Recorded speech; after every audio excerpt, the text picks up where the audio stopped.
Today is March 9th. Welcome to Big Book Daily. My name is Rob. I am an alcoholic. It's a thrill, honor, and joy to be here with you today as we journey through the Big Book of Alcoholics Anonymous and the 12 Steps and 12 Traditions. Today we're going to be reading Women Suffer Too, pages 206 and 207. We're going to be finishing up that testimony today. And out of the 12 and 12, we are journeying through step 8. We'll be reading the second half of page 81. So with all that, my friends, hope you're doing well this morning. I certainly am. I've got my big old cup of coffee here. Life is good. Let's get to the good stuff. As you'll recall from yesterday's reading, our lady here, she receives a book from her doctor called Alcoholics Anonymous. And the first chapters were a revelation to her. And she sees herself in a different way. She wasn't crazy. She wasn't vicious. She was sick. I like this line here. I was suffering from an actual disease that had a name and symptoms like diabetes or cancer or TB. And the disease was respectable, not a moral stigma.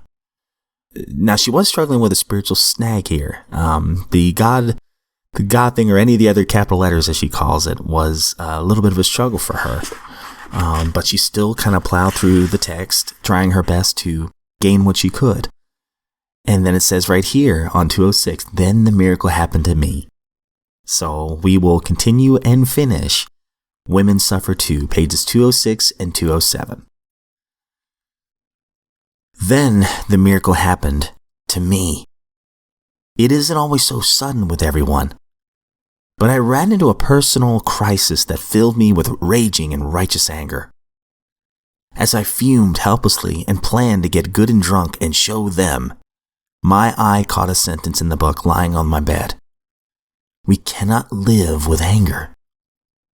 The walls crumpled, and the light streamed in. I wasn't trapped. I wasn't helpless. I was free.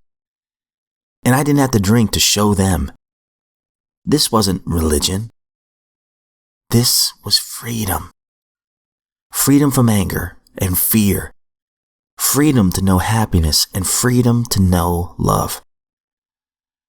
I went to a meeting to see for myself this group of freaks or bums who'd done this thing. To go into a gathering of people was the sort of thing that all my life, from the time I left my private world of books and dreams to meet the real world of people and parties and jobs, had left me feeling an uncomfortable outsider, needing the warming stimulus of drinks to join in. I went trembling into a house in Brooklyn filled with strangers. And I found that I had come home at last to my own kind. There's another meaning for the Hebrew word that is in the King James Version of the Bible that is translated salvation. It is to come home. I found my salvation. I wasn't alone anymore. That was the beginning of a new life, a fuller life, a happier life than I had ever known or believed possible. I had found friends, understanding friends who often knew what I was thinking and feeling better than I knew myself, and who didn't allow me to retreat into my prison of loneliness and fear over a fancied slight or hurt. Talking things over with them, great floods of enlightenment showed me myself as I really was. And I was like them. We all had hundreds of character traits, fears and phobias, likes and dislikes in common. Suddenly I could accept myself, faults and all, as I was. For weren't we all like that? And accepting, I felt a new inner comfort and the willingness and strength to do something about the traits that I couldn't live with. It didn't stop there. They knew what to do about those black abysses that yawned, ready to swallow me when I felt depressed or nervous. There was a concrete program designed to secure the greatest possible inner security for us longtime escapists. The feeling of impending disaster that had haunted me for years began to dissolve as I put into practice more and more of the 12 steps. It worked. An active member of AA since 1939, I feel myself a useful member of the human race at last. I have something to contribute to humanity, since I am peculiarly qualified, as a fellow sufferer to give aid and comfort to those who have stumbled and fallen over this business of meeting life. I get my greatest thrill of accomplishment from the knowledge that I have played a part in the new happiness achieved by countless others like myself. The fact that I can work again and earn my living is important, but secondary. I believe that my once overweening self-will has finally found its proper place. For I could say many times daily, "Thy will be done, not mine," and mean it. All right, absolutely beautiful stuff. Definitely want to come back to that in just a second.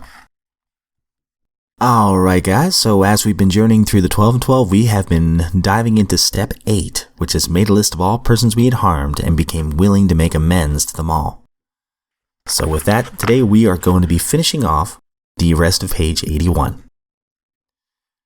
Having carefully surveyed this whole area of human relations, and having decided exactly what personality traits in us injured and disturbed others, we can now commence to ransack memory for the people to whom we had given offense. To put a finger on the nearby and mostly deeply damaged ones shouldn't be hard to do.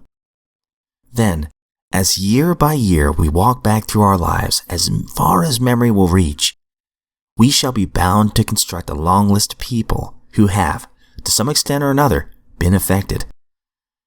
We should of course ponder and weigh each instance carefully.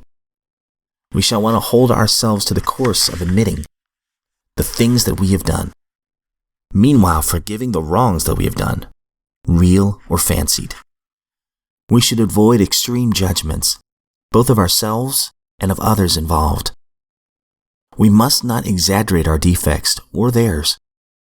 A quiet, objective view will be our steadfast aim. Whenever our pencil falters, we can fortify and cheer ourselves by remembering what AA experience in this step has meant to others. It is the beginning of the end of isolation from our fellows and from God. All right, so I apologize, guys. I didn't realize we were finishing up this particular step today. But while it is fresh on page 82, I think it's beautiful here. It says, we should avoid extreme judgments, both of ourselves and of others involved. We must not exaggerate our defects or theirs. I love this part. A quiet, objective view will be our steadfast aim. I love that objective view. That means no real strong opinions about yourself or other people. I was one who tended to beat myself up. And if I did something wrong, it's not that I did a wrong thing or a bad thing. I was a bad person. I would attach so much shame to the things I had done.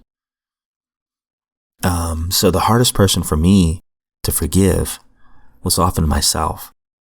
I could forgive others for the most part. There were some resentments that were harder to get rid of. But my biggest enemy has always been myself. So this word, a quiet, objective view, will be our steadfast aim. When I started realizing, failure, it's objective feedback. What can I do next time to make sure this doesn't happen? How can I objectively right my wrongs? When I started taking the hate and the anger away and looking at my flaws and defects objectively and being honest, being rigorously honest, a lot of that shame does go away. A lot of that fear goes away as well. And I'm not exaggerating my defects or anybody else's. I'm just getting down to the facts. And I love this last part. It is beginning of the end of isolation from our fellows and from God.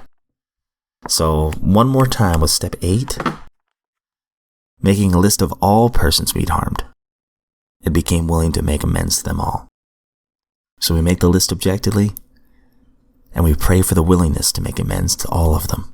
And as I've said, sometimes you might have to move some of those ones from the maybe column to the okay, I'll make amends column. And maybe the ones that were in the never column over to the maybe column one day. It just takes time, objectivity, and willingness. But it leads to freedom from isolation. Love it. And going back to the big book, I know we talked about it yesterday, but I love how she looks at, instead of looking at religion in quotes and the do nots and do's and all that kind of stuff, she looks at it in a different way. Freedom. And I love freedom. That's just a beautiful word. Freedom from anger and fear. Freedom to know happiness. And freedom to know love. She even goes on to talk about the AA fellowship. She says here, and I can relate to her. I'm an introvert at heart. I don't like to be around certain crowds of people. I love to be kind of by myself, out in the woods or wherever I'm at. I'd like to be on my own. That's how I recharge the batteries. Unless I'm going to a certain group in recovery, that's like me. And just like she says here, to go into a gathering of people was the sort of thing that all my life, from the time I left my private world of books and dreams to meet the real world of people and parties and jobs, had left me feeling an uncomfortable outsider. Been there. Needing the warming stimulus of drinks to join in. Also been there. I went trembling into a house in Brooklyn, filled with strangers, and I found that I had come home at last to my own kind. My friends, I've lived through this. When you finally meet somebody who thinks about your addiction or whatever it might be the same way that you do, and there's somebody who's genuinely happy and have found a solution, and they're willing to help you, it's an amazing feeling. I can say this. The friends that I've met in recovery are the closest friends I have in my life. Because I have gained unconditional love. Not for who I should be, but for who I am. I have gained acceptance for who I am. And I have gained so much wisdom from the fellowship over the years. They're like a family to me. A family that gets me. When I thought nobody else in the entire world could understand how I felt about alcohol or the defects that I'm going through, these people just laugh and nod their heads and go, "Yep, that was me." And they say, "Here's what happened. Here's how the God of my understanding helped me." And then they'll pass on that knowledge. And I went from the dreading part, oh man, now I gotta go to a meeting, to now, oh man, I get to go to a meeting. It's exciting for me to go to these certain groups in recovery, because I know I'm going to hear something that's going to help me, and maybe I can help somebody else. I love what she says here. I had found my salvation. I wasn't alone anymore. That was the beginning of a new life, a fuller life, and a happier life than I had ever known or believed possible. Boy, I've never related more to a line than that. This new life, this sober life, this fuller life and happier life, I didn't think it'd be possible. I just thought when I went to certain fellowships that I just stopped drinking and that was it. I never knew how much I would gain. And continue to gain. Doesn't get old. So anyways, guys, I hope the same thing for you. Wherever you are, I hope that you're safe today. I hope you have a great day today. And I hope that you have a happy and full life today. Whatever it is you're going through. I cannot thank you enough for listening as I stumble through these books. And it's just an honor to have you in the Lifeboat of Recovery with me. Hope you all have a great day. And I look forward to seeing you back here tomorrow.